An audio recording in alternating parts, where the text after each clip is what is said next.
کسی مسلمان کو شراب پیتے ہوئے دیکھو اور یہ کہہ دو کہ اسلام میں شراب جائز ہے، کہہ سکتے ہو؟ تو کسی مسلمان کو اگر کسی قبر پہ سر رکھتے ہوئے دیکھ لیا تو یہ کیسے کہہ دیا کہ یہ مسلک خراب ہے پورے مسلک پہ؟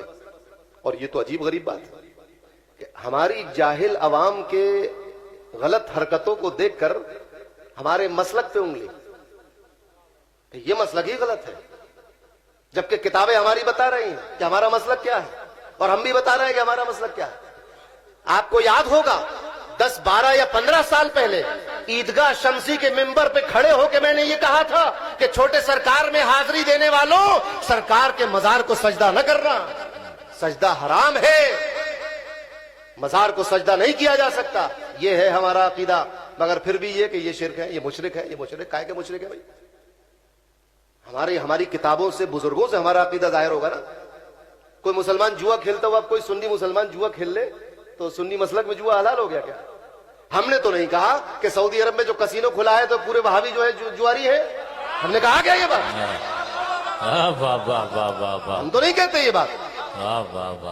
جدے میں اگر سنیما کھول لیا تو ہم تو نہیں کہتے کہ سب کے سب سنیما باز ہے، نہیں، بات نہیں کی، یہ بات غلط ہے۔ جو جوا کھیلے گا وہ جواری ہے، جو فلمیں دیکھنے جائے گا وہ فلمیں دیکھنے والا ہے، جو شرابیں پیے گا وہ شرابی ہے۔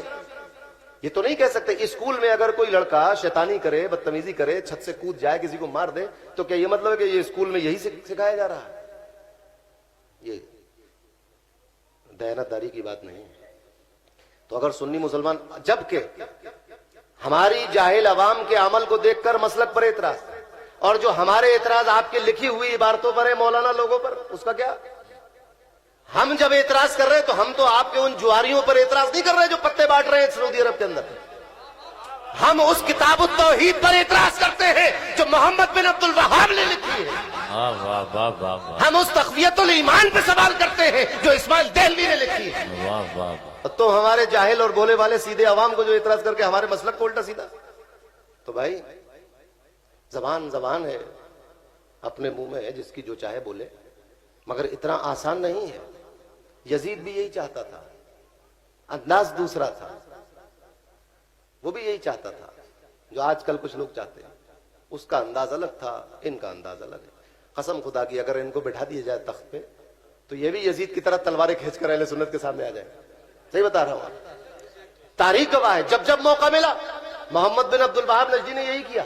تاریخ گواہ اٹھا کر دیکھیے، جیسے ہی تھوڑی سی طاقت ملی تلواریں نکال کر مکہ مدینہ پہنچ گیا۔ آپ ذرا سوچیے، آپ مدینہ شریف جا کر اگر آپ کو کوئی ٹور والا کھانا نہ دے تو آپ سوچتے ہو چھوڑو مدینہ شریف میں کیا اس سے بات کریں، چھوڑو، سوچتے ہو کہ نہیں؟ کسی ٹور سے جاتے ہو، اگر وہاں تکلیف ہو جائے، رہنے کو صحیح نہ ملے تو اوائڈ کرتے ہو کہ چھوڑو مدینہ مکہ ہے، یہاں کیا لڑیں گے۔ مگر یہ محمد بن عبد الوہاب نجدی یہ مکے میں تلوار لے کر آ گیا، مکے کے علماء کو کاٹ دیا، وہاں کی عوام کو کاٹ دیا، مکے میں کعبہ شریف کے ارد گرد طواف کرتے ہوئے ترکی فوجیوں کا قتل کر دیا مطاف کے اندر۔ کس نے؟ اسی کے ہاتھ میں تلوار آ گئی تھی۔ وہ تو پھر وہ ابراہیم پاشا کو مصر سے بھیجا گیا کہ بھائی جاؤ، تو وہ آیا تو اس نے ان کو مار کے بھگایا یہاں سے، مکے اور مدینے سے۔ مدینہ شریف میں قتل و غارت کری، اور شریف مکہ بیچارہ یہ سمجھ رہا تھا کہ نہیں مسلمان ہیں، طائف تک آ کے رک جائیں گے، مکے میں نہیں آئیں گے۔ وہ اسی بیچارے اس میں رہے حسن زن میں، یہ مکے تک آ گئے۔ مکے کے اندر آ کے انہوں نے گھروں سے سامان لوٹ لیا۔